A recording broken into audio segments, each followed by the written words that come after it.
Hello everyone, मैं doctor Dolly और आप सबका स्वागत करती हूँ अपने channel chemistry the way of life में। तो लास्ट वीडियो मैंने बताया था कि हम हाइब्रिडाइजेशन को किस तरीके से आइडेंटिफाई करते हैं। तो उसके लिए मैंने बताया था आपको कि हम या तो बॉन्ड देखकर पता लगा सकते हैं। अगर कार्बन के चारों बॉन्ड सिंगल बॉन्ड है तो वह sp3 हाइब्रिडाइजेशन होगा। डबल बॉन्ड अगर प्रेजेंट है तो sp2 हाइब्रिडाइजेशन होगा। अगर ट्रिपल बॉन्ड है या फिर कार्बन के साथ दो डबल बॉन्ड अटैच्ड हैं तो वहाँ sp हाइब्रिडाइजेशन होगा। दूसरा हम पता लगा सकते हैं कि अगर हम n की वैल्यू फाइंड आउट कर लें, n क्या है यहाँ पर, number of electron pairs around the central atom, चाहे वो लोन पेयर हो या फिर बॉन्ड पेयर हो। तो हम अगर उसको फाइंड आउट कर लेते हैं तो जैसे अगर 2 है n की वैल्यू तो वहाँ sp हाइब्रिडाइजेशन होगा। 3 के लिए sp2, 4 के लिए sp3, 5 के लिए sp3d, 6 के लिए sp3d2 और 7 के लिए sp3d3। तो अब हम यहाँ पर sp2 यहाँ पर जो भी n की वैल्यू है 2, 3, 4, 5 हम किस तरीके से आइडेंटिफाई करेंगे, तो ये मैं आज आपको बताने वाली हूँ। देखिए, n की वैल्यू फाइंड आउट करने के लिए जो फॉर्मूला होता है वो होता है number of valence electrons plus number of univalent species plus minus charge divide by 2। तो इसका मतलब है यहाँ पर नंबर ऑफ यूनिवेलेंट एटम, जो भी एटम या फिर स्पीशीज़, जो भी अगर कोई हम कोई आयन लेते हैं या फिर कोई भी कंपाउंड लेते हैं और उसके लिए अगर हमें n की वैल्यू फाइंड आउट करनी है तो हमें सबसे पहले वहाँ पर सेंट्रल एटम फाइंड आउट करना पड़ेगा कि कौन सा सेंट्रल एटम है। तो देखिए, जैसे यहाँ पर अगर एग्जाम्पल हम देखें तो यहाँ कार्बोनेट आयन है। कार्बोनेट आयन में जो कार्बन है वो सेंट्रल एटम है क्योंकि O3 है जो कि कार्बन के अराउंड बॉन्डेड होंगे। इस वजह से यहाँ पर कार्बन सेंट्रल एटम हो जाएगा। इसके वैलेंस इलेक्ट्रॉन्स, तो हमें पता है कार्बन के पास जो वैलेंस इलेक्ट्रॉन्स हैं वो 4 होते हैं। इसके बाद यहाँ पर कोई यूनिवेलेंट स्पीशीज़ हो या फिर एटम हो तो हमें पता है जो ऑक्सीजन है वो बाइवेलेंट होती है। बाइवेलेंट होने की वजह से इसका कोई भी नंबर काउंट नहीं होगा। इसके बाद यहाँ 2 नेगेटिव चार्ज है। अगर चार्ज नेगेटिव होता है तो हमें प्लस करना होता है और अगर चार्ज पॉजिटिव होता है तो हमें माइनस करना होता है। तो यहाँ पर कार्बन के वैलेंस इलेक्ट्रॉन्स 4 प्लस यूनिवेलेंट एटम की का नंबर 0 है और प्लस 2 जो चार्ज है डिवाइड बाय 2। तो यहाँ पर कितना आ जाएगा, n की वैल्यू आ जाएगी 3, यानी कि जो हाइब्रिडाइजेशन होगा वो sp2 होगा। इसी तरीके से नेक्स्ट अगर हम एग्जांपल देखें तो XeO2F2, यहाँ पर जो सेंट्रल एटम है वो जीनोन है। जीनोन क्योंकि इनर्ट गैस होती है इसीलिए इसके आउटर मोस्ट शेल में 8 इलेक्ट्रॉन्स होते हैं। यहाँ पर जो यूनिवेलेंट स्पीशीज है वो फ्लोरीन है। 2 फ्लोरीन एटम्स हैं यहाँ पर, तो यहाँ पर यूनिवेलेंट स्पीशीज का नंबर 2 हो जाएगा। चार्ज 0 है तो 8 + 2 यानी कि 10/2। तो जो n की वैल्यू है वो क्या आ जाएगी, 5 आ जाएगी। तो जो हाइब्रिडाइजेशन होगा वो क्या हो जाएगा, sp3d। तो यहाँ पर ये जो वैल्यू है ये क्या है, n की वैल्यू है जो सारी जो हमें गिवन है। ऐसे ही जो PO4 3 नेगेटिव है, यहाँ पर जो सेंट्रल एटम है ये क्या है, फॉस्फोरस है जिसके वैलेंस इलेक्ट्रॉन्स का नंबर 5 होता है। यूनिवेलेंट स्पीशीज यहाँ 0 है और चार्ज 3 नेगेटिव है तो हम +3 कर देंगे तो क्या आ जाएगा 8/2 यानी कि 4। तो जो हाइब्रिडाइजेशन आएगा वो आएगा sp3। इसी तरीके से अगर हम नेक्स्ट एग्जांपल देखें ICl2 नेगेटिव, तो जो I है ये सेंट्रल एटम हो जाएगा। इसके आउटर मोस्ट शेल में यानी कि वैलेंस शेल में 7 इलेक्ट्रॉन्स होते हैं। Cl यूनिवेलेंट है इस वजह से यहाँ 2 लिखेंगे। चार्ज -1 है तो +1 कर देंगे। 10/2 से यहाँ पर 5 आ जाएगी n की वैल्यू। तो ये हो जाएगा sp3d हाइब्रिडाइजेशन। इसके बाद होता है I3 नेगेटिव। अगर हम इसको देखें तो यहाँ पर I3 है, इसका मतलब 3 I में से एक I सेंट्रल एटम की तरह काम करेगा और I के वैलेंस इलेक्ट्रॉन्स का नंबर 7 होता है। बाकी के 2 I इसको हम I2 नेगेटिव की तरह देख सकते हैं। तो यहाँ पर यूनिवेलेंट स्पीशीज 2 हो जाएगी। -1 चार्ज से +1 हम यहाँ पर ऐड कर देंगे तो 10/2 यानी कि 5 आएगी n की वैल्यू। तो ये हो जाएगा sp3 हाइब्रिडाइजेशन। इसी तरीके से अगर हम देखें SOF4 में तो सेंट्रल एटम S हो जाएगा जिसके पास वैलेंस इलेक्ट्रॉन 6 होंगे। यूनिवेलेंट स्पीशीज फ्लोरीन है जो कि 4 नंबर में है तो 4 हो जाएगा। चार्ज 0 है डिवाइड बाय 2, तो यहाँ पर भी n की वैल्यू 5 आएगी तो हाइब्रिडाइजेशन sp3d हो जाएगा। इस तरीके से बहुत सारे एग्जाम्पल हैं जिसमें कि हम n की वैल्यू फाइंड आउट कर सकते हैं और उससे हाइब्रिडाइजेशन फाइंड आउट कर सकते हैं। दूसरा केस क्या है जहाँ पर हम n की वैल्यू फाइंड आउट करते हैं, नेक्स्ट केस है तो देखिए नेक्स्ट केस क्या है, जब हमें स्ट्रक्चर गिवन होता है। अगर हमें किसी भी कंपाउंड का स्ट्रक्चर गिवन है तो हम वहाँ पर n की वैल्यू कैसे फाइंड आउट करते हैं, n is equal to number of sigma bond plus number of localized lone pairs. इसके लिए हमें आइडेंटिफाई करना पड़ेगा कि हम किस तरीके से लोकलाइज और डिलोकलाइज लोन पेयर को आइडेंटिफाई करेंगे। तो n की वैल्यू फाइंड आउट करने के लिए पहला हमें पता होना चाहिए कि हम लोकलाइज और डिलोकलाइज लोन पेयर किस तरीके से फाइंड आउट करते हैं। सिग्मा बॉन्ड हम आसानी से काउंट कर सकते हैं, जो भी हमें सिंगल बॉन्ड दिखाई देगा वहां पर एक सिग्मा बॉन्ड होता है, डबल बॉन्ड में एक सिग्मा एक पाई होता है, ट्रिपल बॉन्ड में एक सिग्मा और दो पाई बॉन्ड होते हैं। तो हम सिग्मा तो आसानी से काउंट कर सकते हैं, लेकिन लोकलाइज और डिलोकलाइज लोन पेयर हमें पता होना चाहिए। तो इसके आइडेंटिफिकेशन के लिए हम देखते हैं, देखिए हम किस तरीके से आइडेंटिफाई करेंगे लोकलाइज और डिलोकलाइज लोन पेयर्स को। जैसे अगर हम एक एग्जाम्पल देखें, यहाँ जो ये है जेड एटम है और इस तरीके से ये डबल बॉन्डेड कार्बन के साथ में अटैच्ड है। ये कंप्लीट रिंग के फॉर्म में भी हो सकता है, इस तरीके से भी हो सकता है। अगर रिंग के फॉर्म में है तब भी हमें इस पे ध्यान देना है कि इसका डिलोकलाइजेशन हो रहा है कि नहीं हो रहा है।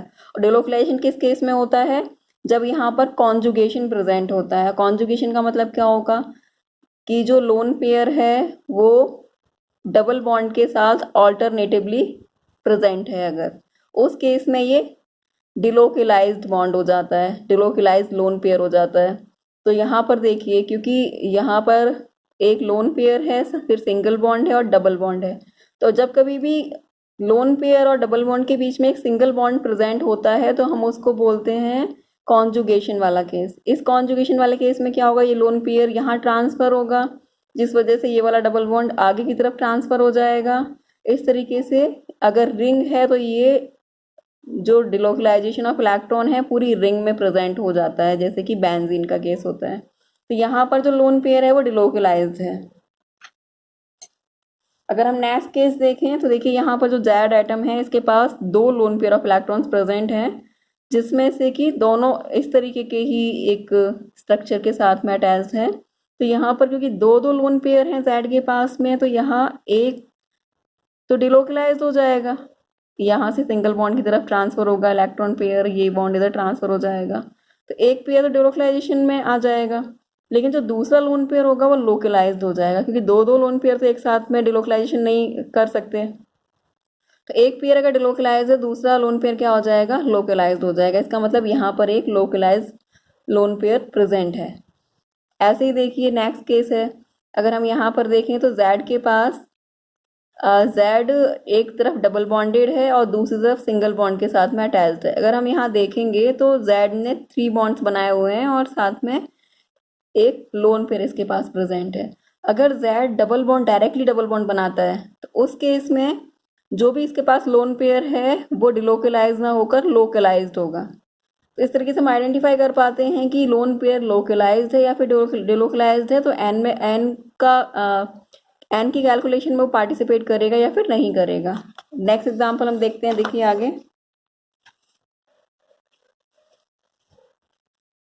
आगे जो एग्जाम्पल है यहाँ पर क्या होगा, देखिए यहाँ अगर हम देखेंगे तो जो लोन पेयर है वो ऑल्टरनेटिवली डबल बॉन्ड के साथ में रिलेशन में है। इसका मतलब है ये क्या होगा, डिलोकलाइज्ड लोन पेयर होगा।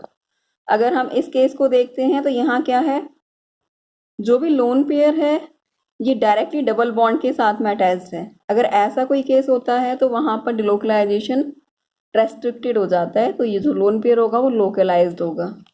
नेक्स्ट केस में ये जो जेड है, जेड के पास जो लोन पेयर है वो डबल बॉन्ड के साथ में ऑल्टरनेटिवली कनेक्टेड है, इसीलिए ये भी क्या हो जाएगा, डिलोकलाइज केस हो जाएगा। और यहाँ पर जो ये p ऑर्बिटल प्रेजेंट है ये अनहाइब्रिड p ऑर्बिटल में प्रेजेंट होगा। ऐसा ये केस यहाँ फ्यूरेन का है। अगर हम फ्यूरेन में देखेंगे तो जो ऑक्सीजन होता है फ्यूरेन में वो उसके पास दो दो लोन पेयर्स होते हैं। इन दो में से एक लोकलाइज्ड होता है और एक डिलोकलाइज्ड होता है। ये लोकलाइज एक डिलोकलाइज, मतलब ये वाला जो एग्जाम्पल है हम यहाँ पर अगर ओ से जेड को रिप्लेस कर दें तो फ्यूरेन का केस बन जाता है। नेक्स्ट देखिए यहाँ पर Z डायरेक्टली डबल बॉन्ड से अटैच्ड है, इस वजह से जो ये लोन पेयर होगा वो क्या हो जाएगा, लोकलाइज्ड लोन पेयर हो जाएगा। तो अब देखिए इस तरीके से लोकलाइज अगर हम लोन पेयर आइडेंटिफाई कर पाते हैं तो हम easily n number of electron pairs आसानी से फाइंड आउट कर पाएंगे किसी का स्ट्रक्चर अगर मैं गिवन है तो। जैसे कि हम देखते हैं कि जो डिलोकलाइज लोन पेयर होता है वो हमेशा अनहाइब्रिड पी ऑर्बिटल में लाई करता है, मतलब अनहाइब्रिड पी ऑर्बिटल में ही रहेगा, जैसे कि यहाँ पर इस Z के साथ दिया हुआ है। जो लोकलाइज लोन पेयर होता है वो हमेशा हाइब्रिड ऑर्बिटल में ही प्रेजेंट होता है, और जो हाइब्रिड ऑर्बिटल का टाइप होता है वो हाइब्रिडाइजेशन पे डिपेंड करता है कि वो किस तरीके के हाइब्रिडाइजेशन के साथ में एटम के साथ में अटैच्ड है। मतलब एटम जो भी हाइब्रिडाइजेशन करेगा उसी के किसी ऑर्बिटल में लोकलाइज लोन पेयर प्रेजेंट रहता है। अगर sp2 है तो sp2 हाइब्रिडाइज ऑर्बिटल में प्रेजेंट रहेगा, अगर sp3 टाइप हाइब्रिडाइजेशन है तो sp3 हाइब्रिडाइज ऑर्बिटल में प्रेजेंट रहेगा लोकलाइज लोन पेयर। देखिए यहाँ पर अगर हम एक एग्जाम्पल देखें तो जो एग्जाम्पल है वो पिरिडीन का है। अगर हम यहाँ पिरिडीन का एग्जाम्पल देखेंगे तो यहाँ नाइट्रोजन डायरेक्टली डबल बॉन्डेड है, डबल बॉन्ड के साथ में अटैच्ड है, तो इसका जो ये लोन पेयर होगा ये लोकलाइज लोन पेयर होगा, मतलब यहाँ पर डिलोकलाइजेशन में पार्टिसिपेट नहीं करेगा। इस तरीके से अगर हम यहाँ पर n की वैल्यू फाइंड आउट करते हैं, मतलब नंबर ऑफ इलेक्ट्रॉन पेयर्स अगर फाइंड आउट करेंगे, तो नाइट्रोजन ने डबल बॉन्ड में एक पाई बॉन्ड बनाया हुआ है, साथ में इधर एक सिग्मा बॉन्ड बनाया हुआ है, तो 2 सिग्मा बॉन्ड फॉर्म किए हैं। तो फॉर्मूला के according number of sigma bond 2 है यहाँ, और number of localized lone pairs 1 है। तो यहाँ पर जो n का नंबर आएगा वो आएगा 2 + 1 यानी कि 3। तो यहाँ 3 के लिए अगर 3n की वैल्यू आ रही है तो जो हाइब्रिडाइजेशन होगा वो sp2 होगा। इसका मतलब है यहाँ पर जो नाइट्रोजन है पिरिडीन में वो sp2 हाइब्रिडाइज्ड है। तो इस तरीके से हम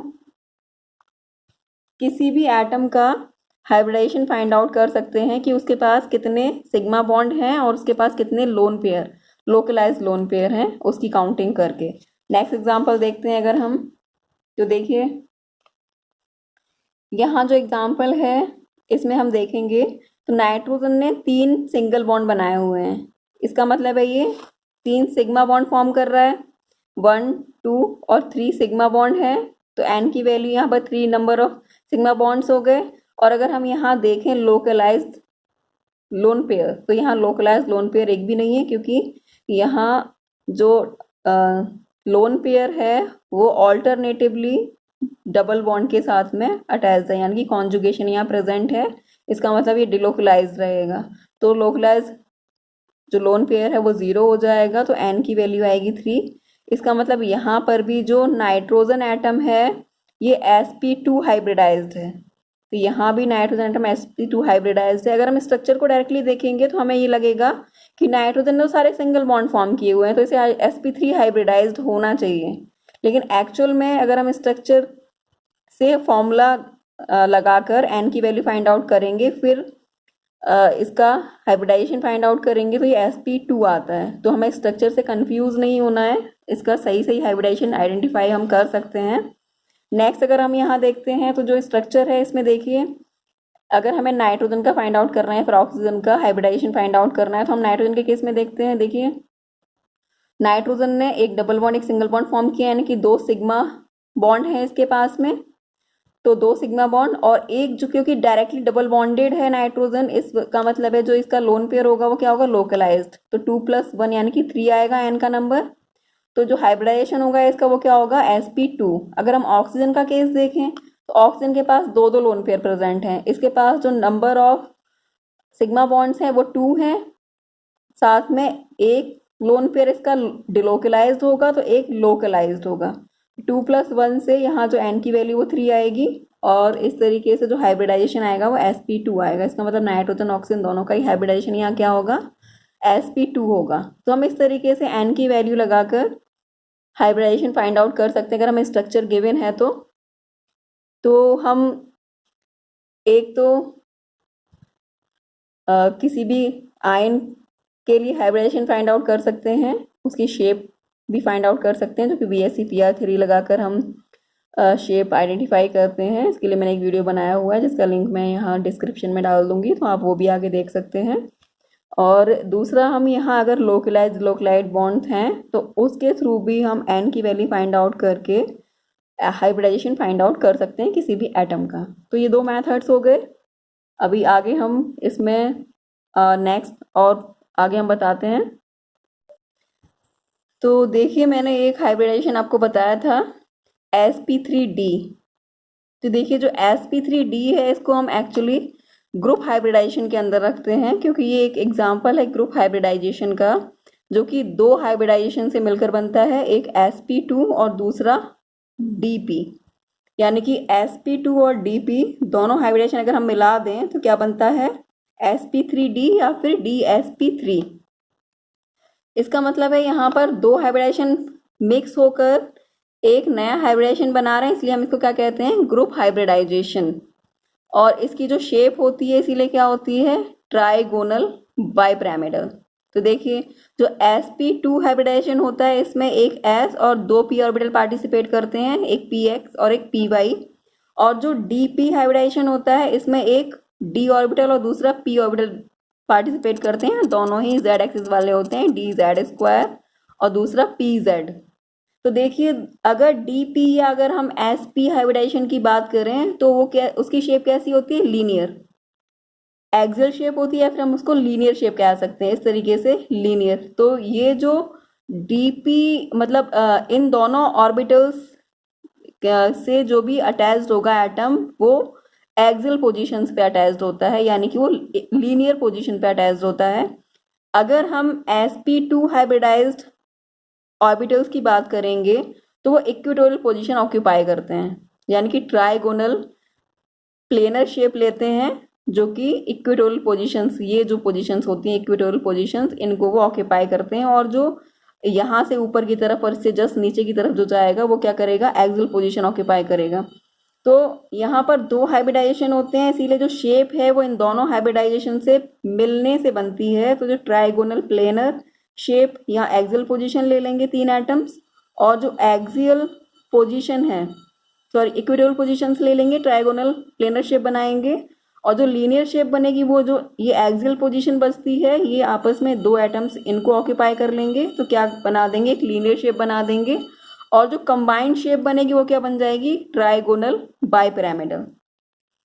तो इस तरीके से अगर हम देखेंगे तो जो sp2 हाइब्रिडाइज्ड ऑर्बिटल्स हैं जो कि ट्राइगोनल प्लेनर शेप ऑक्यूपाई कर रहे हैं, ट्राइगोनल प्लेनर शेप में आ रहे हैं, वो sp2 हाइब्रिडाइज्ड होने की वजह से उनके पास क्या है, मोर परसेंट s कैरेक्टर है। जबकि अगर हम dp की बात करें तो dp के पास कोई भी p ऑर्बिटल ही नहीं है, इसका मतलब है यहाँ पर लेस s परसेंट कैरेक्टर है। तो जो एक्सियल पोजीशन होती है वो हमेशा जो भी एक्सियल बॉन्ड्स होते हैं वो हमेशा लार्जर होते हैं इक्वेटोरियल बॉन्ड से। इस वजह से वो एक दूसरे से काफ़ी दूर रहने के लिए एक्सियल पोजीशंस लेते हैं और लीनियर शेप बना लेते हैं। क्योंकि हमने पहले पढ़ा था कि जो परसेंट एस कैरेक्टर होता है वो साइज के इन्वर्सली प्रोपोर्शनल होता है। तो अगर साइज बड़ा होगा, मतलब अगर परसेंट एस कैरेक्टर कम होगा तो साइज बड़ा होगा, अगर साइज बड़ा होगा तो वो एक दूसरे से दूर, ज़्यादा से मैक्सिमम दूरी लीनियर पोजीशन पे ही मतलब रहकर ऑक्यूपाई कर सकते हैं, इसीलिए वो लीनियर पोजीशन पर आ जाते हैं। अगर परसेंट एस डिक्रीज होता है तो साइज इंक्रीज हो जाता है। तो यहाँ पर क्योंकि परसेंट एस कम है इसीलिए इसका साइज बड़ा होगा, और यहाँ sp2 में क्योंकि परसेंट एस 33.3% है तो इसका साइज छोटा होता है। तो ये एक एग्जाम्पल है ग्रुप हाइब्रिडाइजेशन का। इसके आगे हम पढ़ने वाले हैं बेंट रूल। तो देखिए अभी मैंने ग्रुप हाइब्रिडाइजेशन आपको बताया था जो sp3d होता है। अब देखिए जो sp3d है वो जो शेप बनाता है वो ट्राइगोनल बाइपिरामिडल होती है, लेकिन वहाँ अगर दो तरीके के एटम सेंट्रल एटम के अराउंड प्रेजेंट हैं तो उनमें से कौन सा एक्सियल पोजीशन ऑक्यूपाई करेगा एटम, कौन सा इक्वेटोरियल पोजीशन ऑक्यूपाई करेगा, उसके लिए बेंट रूल है। तो बेंट रूल हमें क्या बताता है कि जो मोर इलेक्ट्रोनेगेटिव एलिमेंट होगा वो हाइब्रिड ऐसा हाइब्रिड ऑर्बिटल ऑक्यूपाई करेगा जिसमें कि लेस परसेंट एस कैरेक्टर हो। तो और अभी हमने देखा कि जो यहाँ एक्सियल पोजीशंस होती हैं इसका जो परसेंट एस कैरेक्टर होता है वो कम होता है। और जो इक्वेटोरियल पोजीशन होती है वहाँ पर परसेंट एस ज़्यादा होता है। इसका मतलब है अगर हम कोई भी मॉलिक्यूल लेते हैं तो उसमें अगर जो ज़्यादा इलेक्ट्रोनेगेटिव एटम होगा वो हमेशा एक्सियल पोजीशन ऑक्यूपाई करेगा और less electronegative atom equatorial position occupy करेगा। तो इसके लिए हम एक एग्जांपल देख लेते हैं, जैसे PCl4F है, तो यहाँ पर P सेंट्रल एटम है, Cl4 और F मतलब क्लोरीन और फ्लोरीन दोनों ही इलेक्ट्रोनेगेटिव एटम है। अगर लेकिन हम इलेक्ट्रोनेगेटिविटी दोनों की कंपेयर कर रहे हैं तो फ्लोरीन हाईली इलेक्ट्रोनेगेटिव होता है। इसका मतलब है अगर हम इसका जो हाइब्रिडाइजेशन आएगा हम वैसे भी निकाल कर देखते हैं, तो यहाँ फॉस्फोरस के आउटर मोस्ट शेल में, वैलेंस शेल में 5 इलेक्ट्रॉन्स होते हैं और ये पांचों के पांचों एटम्स 4Cl और एक F सब यूनिवेलेंट हैं। तो 5 + 5 डिवाइड बाई 2 यानी कि 10/2 से जो हाइब्रिडाइजेशन निकल कर आएगा वो क्या आएगा, sp3d।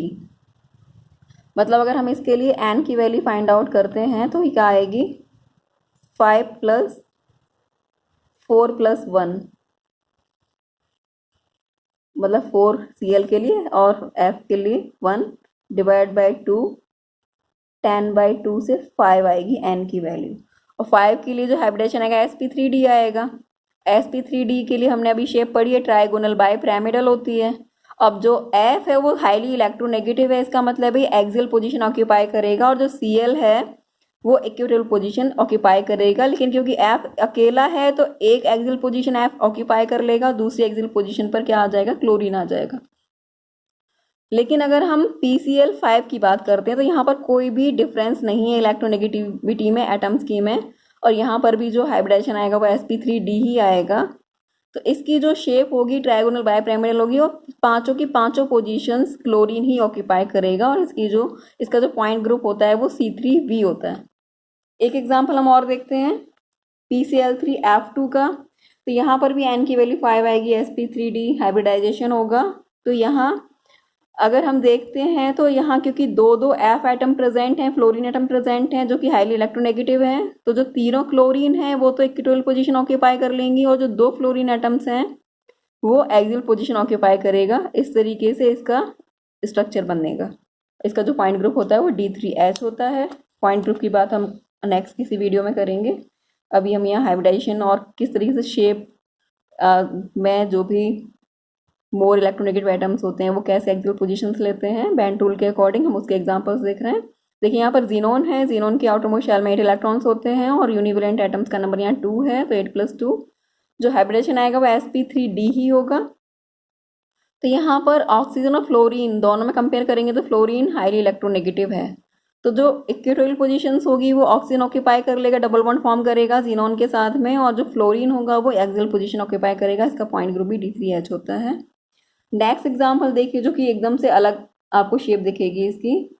तो यहाँ क्या है, CH2F2, यहाँ सेंट्रल एटम कार्बन है, उसके साथ में 4 यूनिवेलेंट एटम्स प्रेजेंट हैं, तो 4 + 4 यानी कि यहाँ जो हाइब्रिडाइजेशन आएगा, अगर हम n की वैल्यू यहाँ पर देखते हैं तो जो n की वैल्यू आएगी यहाँ, ये क्या आएगी, 4 + 2 + 2 4 डिवाइड बाई 2 यानी कि 4 आएगी।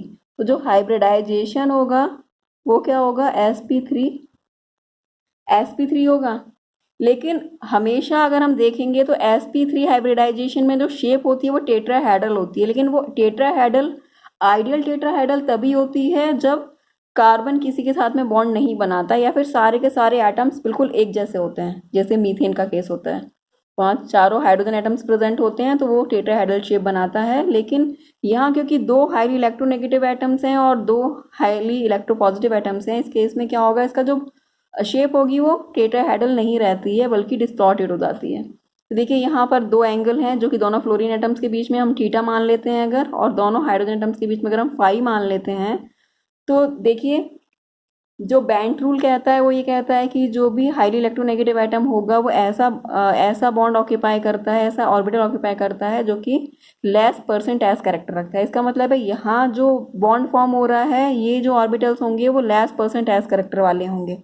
अगर हम इसके परसेंट एस को y% मान लें, अगर इसके परसेंट एस को हम x% मान लें, तो हम ये कह सकते हैं कि जो हाइड्रोजन की तरफ वाले जो ऑर्बिटल्स हैं इसका परसेंट एस ज़्यादा है। इसका मतलब परसेंट एक्स ज़्यादा होगा परसेंट वाई से। अगर हम बॉन्ड को कंपेयर करेंगे तो जो रिलेशन होता है बॉन्ड एंगल का, जो बॉन्ड एंगल है वो परसेंट एस करेक्टर के डायरेक्टली प्रोपोर्शनल होता है। इसका मतलब जिसके पास ज़्यादा परसेंट एस होगा वो बॉन्ड एंगल भी बड़ा होगा। इसका मतलब है जो फाई है, जो फाई बॉन्ड है हाइड्रोजन हाइड्रोजन एटम के बीच का, वो क्या होगा, बड़ा होगा थीटा से। तो इस तरीके से हम इसकी शेप डिटरमिन कर सकते हैं। तो ये एग्जांपल आपको होप समझ में आया होगा, क्योंकि अगर हम बैंड रूल के अकॉर्डिंग देखेंगे तो मोर इलेक्ट्रोनेगेटिव एटम हमेशा लेस परसेंट एस करेक्टर वाला बॉन्ड ऑक्यूपाई करता है। इस तरीके से जो ये वाला जो इसका जो परसेंट एस कैरेक्टर होगा वो कम हो जाएगा हाइड्रोजन एटम्स की रिस्पेक्ट में।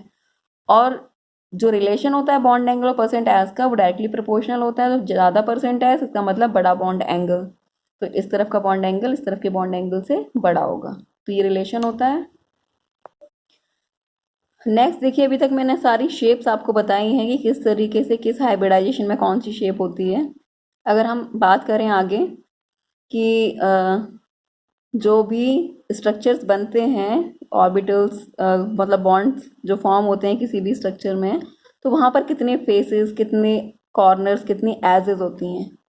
जनरली जो रिलेशन होता है वो रिलेशन होता है face plus corner is equal to edge plus 2। शायद आपने सॉलिड स्टेट में पढ़ा होगा। मैंने सॉलिड स्टेट के भी बहुत सारे वीडियोस बनाए हैं, उसमें मैंने ये रिलेशन बताया है और किस तरीके से फाइंड आउट करते हैं वो सारा भी बताया हुआ है। इसका डिटेल अगर सॉलिड स्टेट आपको पढ़नी है तो उसका भी लिंक मैं डाल दूंगी डिस्क्रिप्शन में, तो आप वहाँ से डायरेक्ट वीडियोस देख सकते हैं। तो देखिए, जनरली हम वहाँ क्यूब की बात करते हैं, जो सॉलिड स्टेट होता है वहाँ पर हम क्यूब की बात करते हैं। और मैं सिंपली फर्स्ट क्यूब के बारे में आपको बता देती हूँ कि जो कोई भी क्यूब होता है, सिंपल क्यूब, उसमें क्या होते हैं, 6 फेसेस होते हैं, 8 कॉर्नर्स होते हैं और 12 एजेस होती हैं। अगर आप इस रिलेशन को वेरीफाई करना चाहोगे तो आसानी से कर सकते हो कि अगर हम फेस प्लस कॉर्नर्स का नंबर काउंट करेंगे तो 14 आएगा और एजेस होती हैं टोटल 12 होती हैं। तो इस तरफ फेस कॉर्नर्स को सम करने पर 14 आता है, यहाँ पर 12 एज प्लस 2 करने पर भी 14 आता है। इसका मतलब ये रिलेशन एग्जैक्ट बिल्कुल ठीक बैठता है अगर हम किसी के लिए भी इसको लगाते हैं तो। अब देखिए, जो शेप है ट्राइगोनल बायपिरामिडल, अगर हम इसमें बात करें तो यहाँ पर जो फेसेस होते हैं टोटल 6 होते हैं। 6 फेस कैसे होते हैं, देखिए, एक फेस, 2 फेस, 3 फेस। 3 फेस इस तरफ हैं, इसके जस्ट अपोजिट पीछे की तरफ भी 3 फेसेस होंगे। तो यहाँ पर टोटल फेस कितने हो जाएंगे, 6 फेस हो जाएंगे। अगर हम कॉर्नर्स की बात करें तो यहाँ पर 5 कॉर्नर्स होंगे। तो देखिए 5 कॉर्नर्स कैसे होंगे, 1 2 3, एक कॉर्नर ये है 4, एक इसके जस्ट नीचे की तरफ, क्योंकि बाय पिरामिडल स्ट्रक्चर है तो पिरामिड की तरह एक कॉर्नर ऊपर की तरफ जाएगा, एक कॉर्नर नीचे की तरफ जाएगा। तो टोटल कॉर्नर्स कितने हो जाएंगे, 5 कॉर्नर्स हो जाएंगे। और जो एजेस होंगी टोटल कितनी होंगी, 9 होंगी। कैसे, 3 तो ये दिख रही हैं आपको, 3 ये हैं, टोटल 6 हो गई। और 3 जस्ट इसके पीछे की तरफ इसी तरीके से होंगी, टोटल 9 एजेस हो जाती हैं। इस तरीके से हम काउंटिंग कर सकते हैं। अगर हम ऑक्टाहेड्रल के अंदर देखेंगे तो यहाँ पर फेस कितने होते हैं, 8 फेस होते हैं। क्योंकि फेस यहाँ पर 4 फेस आपको दिख रहे हैं, 1 2 3 4। इसके जस्ट पीछे की तरफ भी 4 फेसेस होंगे, यानी कि 8 फेसेस हो जाएंगे। कॉर्नर्स कितने होंगे, 6, तो 1 2 3 4 5। इसके जस्ट पीछे भी एक कॉर्नर होगा, तो कितने हो गए, 6 कॉर्नर्स हो गए। एजेस अगर हम काउंट करेंगे तो 4 एजेस ये हैं, 5 6 7 8 एजेस हो गई। ये जो 4 एजेस हैं इसके जस्ट पीछे सेम टू सेम इसी पोजीशन पे 4 एजेस और होंगी, यानी कि 12 एजेस हो जाती हैं। अगर हम पेंटागोनल बायपिरामिडल शेप की बात करें तो यहाँ पर देखिए, जो फेस होते हैं वो 10 होते हैं। किस तरीके से, 5 फेस आपको यहाँ दिखाई दे रहे हैं और 5 इसके जस्ट पीछे होंगे, 10 फेस हो जाएंगे। 7 कॉर्नर्स होंगे, 5 कॉर्नर्स यहाँ हम देख पा रहे हैं, एक कॉर्नर ये, एक कॉर्नर इसके जस्ट पीछे की तरफ। एजेस अगर हम काउंट करेंगे तो 5 एजेस ये हैं, इसके जस्ट पीछे 5 एजेस होंगी और 5 एजेस ये हैं, टोटल हो जाएंगी 15 एजेस। अब हम इसको याद कैसे करेंगे, इसके याद करने का तरीका मैं आपको बताती हूँ इजी। तो देखिए, अगर आप इसको याद करना चाहते हैं सबसे बेस्ट तरीका है कि आप इसको सीक्वेंस में अरेंज कर लें। पहले टाइप ऑफ स्केलेटन, कितने टाइप का स्केलेटन होते हैं उनको यहाँ पर लिख लीजिए, उसके कॉर्नर्स लिखिए, फेसेस लिखिए और एजेस लिखिए। सबसे पहले ट्राइगोनल बायपिरामिडल, उसके बाद ऑक्टाहेड्रल, पेंटागोनल बायपिरामिडल, फिर डोडेकाहेड्रल, फिर ट्राइगोनल प्रिज्म, फिर बाइकैप्ड स्क्वायर एंटी प्रिज्म, फिर ऑक्टा डेकाहेड्रॉन और लास्ट में लिखिए आइकोसाहेड्रल। अब देखिए आपको करना क्या है, जो कॉर्नर्स हैं अगर आप इस सीक्वेंस में लिख लेते हैं इनको, तो जो कॉर्नर्स हैं उसमें ट्राइगोनल बाइपिरामिडल में 5 कॉर्नर्स होते हैं, उसके बाद ऑक्टाहेड्रल में 6, पेंटागोनल बाइपिरामिडल में 7, डोडेकाहेड्रल में 8, ट्राइकैप ट्राइगोनल बाइप्रिज्म में 9, बाइकैप स्क्वायर एंटीप्रिज्म में 10, ऑक्टाडेकाहेड्रॉन में 11 और आइकोसाहेड्रल में 12। सिर्फ आपको एक एक नंबर बढ़ाते हुए चलना है। अगर हम फेसेस को देखेंगे तो फेसेस में 2-2 नंबर बढ़ाते हुए चलना है। ट्राइगोनल बाइपिरामिडल में 6 फेसेस होते हैं, इसके बाद 8, फिर 10, फिर 12, 14, 16, 18 और आइकोसाहेड्रल में होते हैं 20।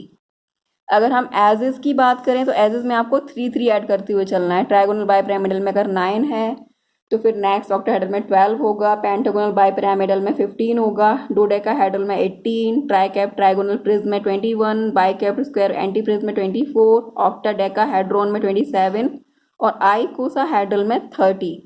लास्ट में जो आएगा आपका कॉर्नर, फेस और एजेस आएंगी वो 12, 20, 30 आएगा।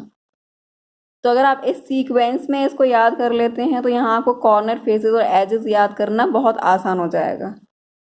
तो इस तरीके से हम हाइब्रिडाइजेशन कैसे फाइंड आउट करते हैं, हमें अगर स्ट्रक्चर गिवन है तो हम कैसे फाइंड आउट करते हैं, अगर हमें स्ट्रक्चर नहीं गिवन है तो हम लोन पेयर, बॉन्ड पेयर का नंबर काउंट करके किस तरीके से फाइंड आउट करते हैं, शेप से किस तरीके से फाइंड आउट करते हैं, बॉन्ड्स को देखकर किस तरीके से फाइंड आउट करते हैं, ये सारे के सारे मेथड्स मैंने आपको बताए हैं। उसके बाद जो शेप आती है वहाँ पर हम कॉर्नर, फेसेस और एजेस को किस तरीके से आइडेंटिफाई करेंगे, कितना नंबर ऑफ कॉर्नर्स है, कितना फेसेस है, कितना एजेस है, और हम किस तरीके से ये फाइंड आउट करेंगे बैंड रूल के अकॉर्डिंग कि हाई इलेक्ट्रोनेगेटिव एटम कौन सी पोजीशन ऑक्यूपाई करेगा, एक्सियल या फिर इक्वेटोरियल। सारी चीज़ें मैंने आज के लेक्चर में आपको बताई हैं। होप ये वीडियो आपको पसंद आया होगा, सारी चीज़ें आपको समझ में आई होंगी। अगर कुछ समझ में नहीं आता है तो आप कमेंट करके मुझसे पूछ सकते हैं। और वीडियो बहुत लंबा हो रहा है, नेक्स्ट वीडियो में आगे की थ्योरी बताएंगे। VSEPI थ्योरी में आपको बता चुकी हूँ, लेकिन उसका सिर्फ 2 पोस्टुलेट्स बताए हैं। नेक्स्ट जो आगे के पोस्टुलेट्स हैं वो आगे की वीडियोज़ में आपको बताने वाली हूँ। तो आप कंटिन्यूसली वीडियोज़ को फॉलो करते रहें। अगर वीडियो आपको पसंद आते हैं तो आप इनको लाइक और शेयर ज़रूर कर दें ताकि बाकी लोगों तक पहुँच सकें वीडियोज़ और वो भी ये सारी चीज़ें सीख सकें। और अगर आपको पसंद आ रहा है मेरा ये लेक्चर सीरीज़ तो आप मेरे चैनल को सब्सक्राइब कर दें ताकि आप कंटिन्यूसली सारे लेक्चर्स देख पाएँ। तो आज की वीडियो में इतना ही। Thank you.